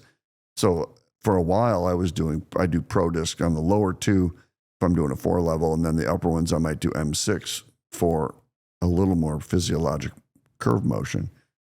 So, and there's offset. I do an offset of Pro Disc sometimes. I'll put the upper end plate and the lower cervical slightly in back of the lower end plate. So the upper end plate, so if the front of the neck's this way, that way the head wants to roll back more because it can roll right over that implant on flexion. If they have a steep slope, they'll want to roll into kyphosis. So there's subtleties on how to put the implants in and stuff. I'm actually going to do a little course for surgeons online that I'm going to go through, and I'm going to build that course. Maybe you guys help me with that. But that's a whole nother thing, is advanced techniques and stuff. And we're doing a master class in Amsterdam on artificial discs. Matthew Scott Young, me, Scott Blumenthal, Terry Marnet from France, and Rudy Brignoli from Germany. We're going to do that next month. So that'll be cool. You guys should come to that. I mean, it's so important, right? It's like you have all this amazing knowledge, getting those people, like-minded people together, and then making sure this is offered more. Like, you're learning so much because you're doing 7 discs in a day. Like, that's insane. How many people do you think are implanting that many? Yeah, my on a record regular in 1 basis? week is 23 discs. 23 discs. But that's an annual load for a lot of us. Yeah, surgeons. no, really. So the learnings you have are astronomical, to the point, again, you want to go to somebody who has that kind of skill set, who's done this a lot and isn't just doing it once a quarter, once a while. Carpentry is really important when it comes to this. Yeah. Yes. It's much more difficult in arthroplasty, and particularly with a really degenerative spine. You can also correct some deformity. I didn't even get into that. So Rudy Brignoli and I agree. Like, if you have a 20-degree scoliosis, you're okay for artificial disc. 20 degrees or less. If you get over 20, it's a little trickier. I believe the future may hold that we would be able to do artificial discs in the front with posterior devices. Probably not tops, but perhaps tops if they can devise a multi-level construct. But the DSS Rudy uses in Germany, which is a posterior facet device, which is available there. We don't have. There's other types as well that maybe you can kind of correct curves more significant than 20 degrees and some kyphosis. I can show you some great pictures of people with kyphotic spines at 3 levels, bone on bone, translation down. But if you get the CAT scan and the facets look reasonably healthy, and I was the same way. When you looked at my L1, 2, 2, 3, 3, 4, on my front view, my vertebrae were turned, cocked, angled, translated over. But my facets all look normal on the CAT scan, which means my back pain's from my discs, but my malalignment's from the disc collapse, not from facet problems. So what happens is when you go into those discs that are sitting like this and the vertebrae is translated to the side and or kind of mal-rotated, it's because as the disc collapses, the facet joints, they're not perfectly straight. Everybody's different. So the vertebrae will rotate and turn and move as it rolls down the facets as the disc collapses. So then you have a really ugly x-ray and everybody panics, we got to fuse that guy. I'm like, no, you don't. Once you go in and you put the spreaders in, you'll watch the vertebrae just realign up the facets and straighten. You put the artificial disc, they line right up. I could show you my pictures. I was like this.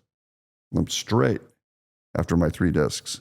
So discs do correct an element of deformity. They're not for deformity, an 80-degree curve or anything, but a mild degenerative disc-related curve with healthy facets, you'll often get a very good correction with that. And kyphosis on being bent forward, you can correct that as well. New disc will be, it's in review, so I can't, an FDA review at the moment. I really like this disc. It's called Synergy. It's not approved yet. What I really like about it is it really holds the lordotic angle. So it keeps your neck in the correct angle. And it's a 6-degree angle. There's another 6-degree angled artificial disc, Secure C. They have a 0 or a 6. But the 6 degree is built in the end plate. The difference is with Synergy is the core has a 6-degree angulation. That's unique. That really keeps people from rolling forward on a high T1 slope. So I'll probably use that if that gets FDA approved in the lower cervical segments for people with steep slopes with high lordotic curves of the neck to really maintain the proper alignment. So like I said, each implant does something different and you've got to look at that. So the skilled arthroplasty surgeons should be looking at that. And that's why ADR Spine, I created that, is I want people to be able to see people that have skills and know how to do these correctly. And some of the doctors in there are going to be really great at cervical, but not have an access surgeon. And so you won't go to them. You'll fly here, or my access surgeon's done 8,300 approaches. So you can move anything out of the way. I think it's a really exciting time to be in spine, just because of how much progress we're making, how much things are evolving, new implants being available that weren't available previously. Like the time of old spine is still lingering, right? But we're making that transition into motion preservation is the way that it's supposed to be, right? That's what's moving forward. Well, when I was at UCLA as an intern, and it's a million years ago, unfortunately for me, but I remember like hip replacement was sort of really rolling.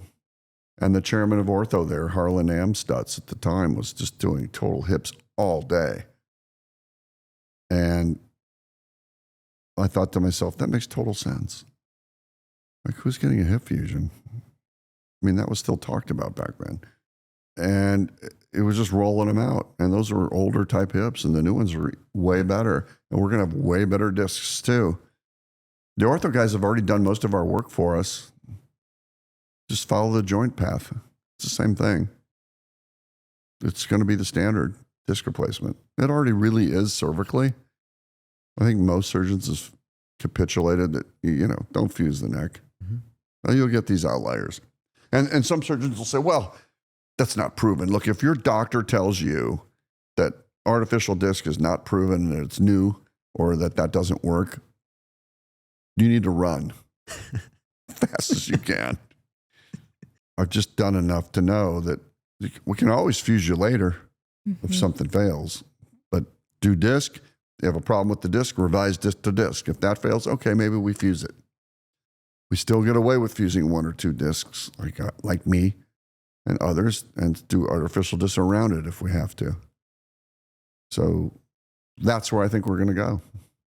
We've talked about so many different topics today, and I want to try and highlight a couple of these because I think a couple of these are very, very, very important. So I want to recap on a couple of these that I thought were extremely impactful and stand out to me, and I think that patients need to know a lot too.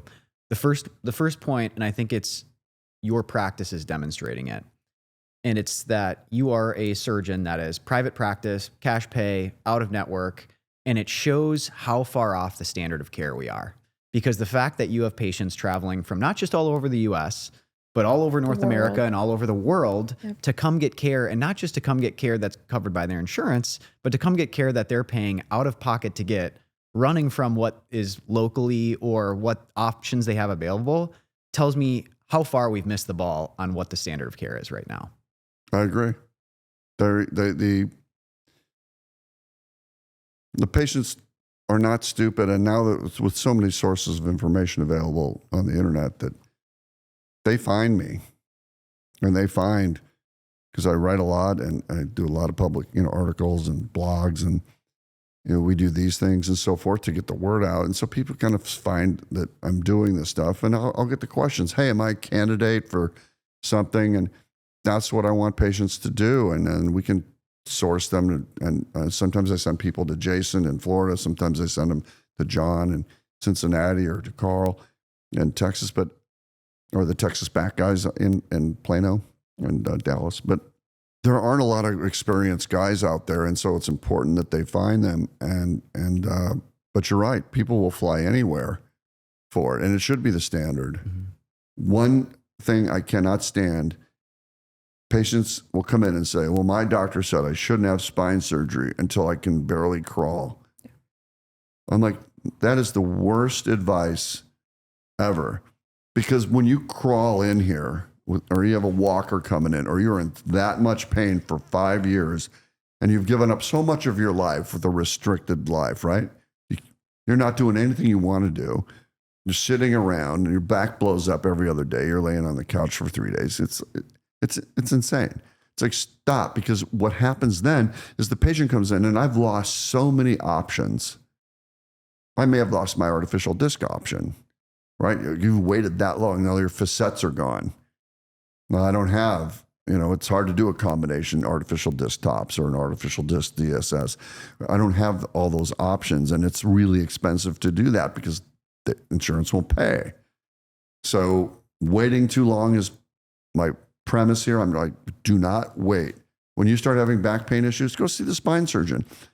If he says you need spine surgery right away, run, because that guy is looking for cases. Most of the people I see, I do not recommend surgery on.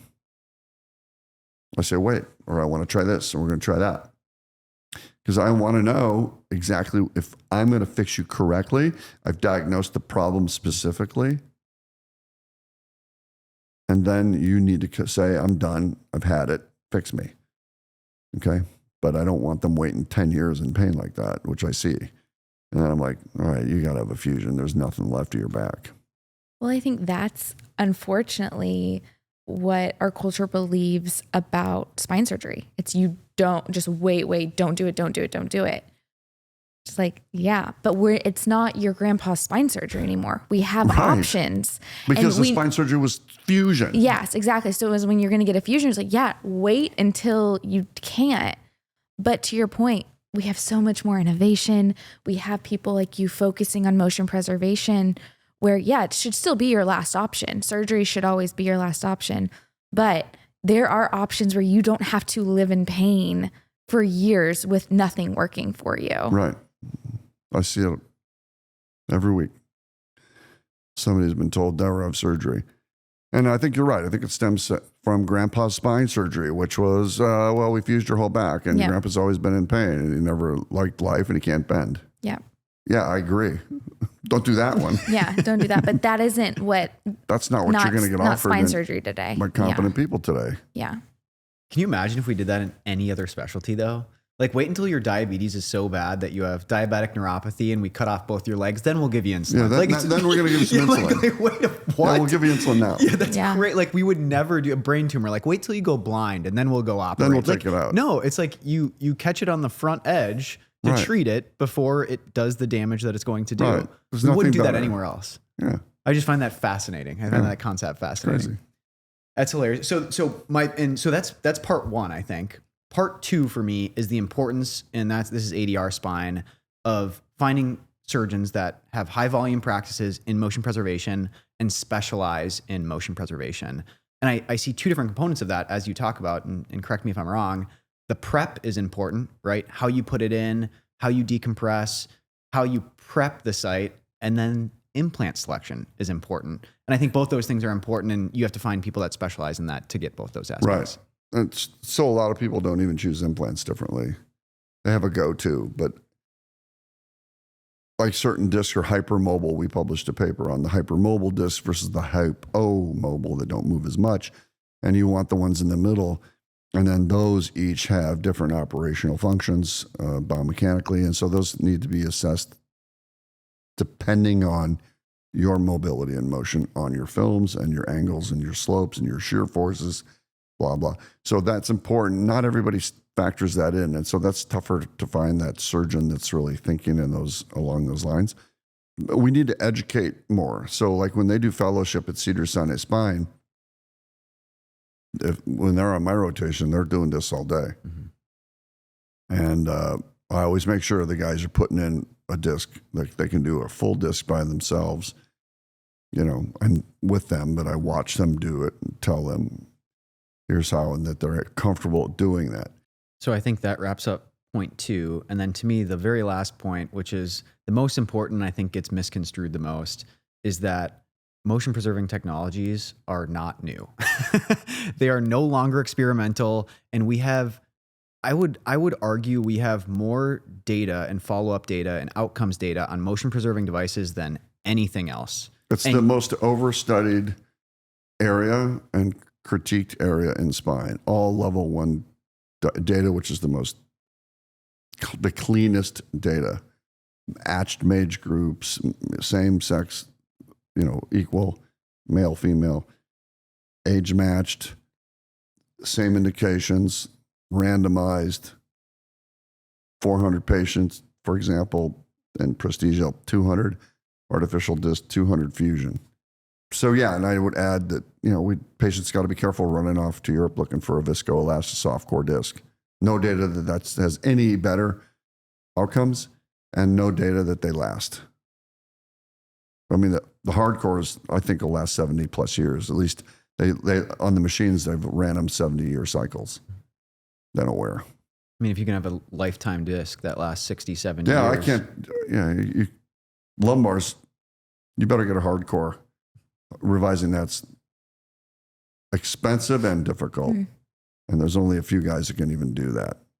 Well, you're a surgeon that lives this out in his practice, but you live this out yourself, right? When they say this is off-label, it's like, I've got 3 lumbar discs in myself, right? Like, I think that's so important. I think it's such an important point. And I have the old discs. I don't even have the new ones. But just being able to live that out and be both on the surgeon side and the patient side, I think because it's one thing to say something, it's another thing to do it, right? And so you're absolutely doing it.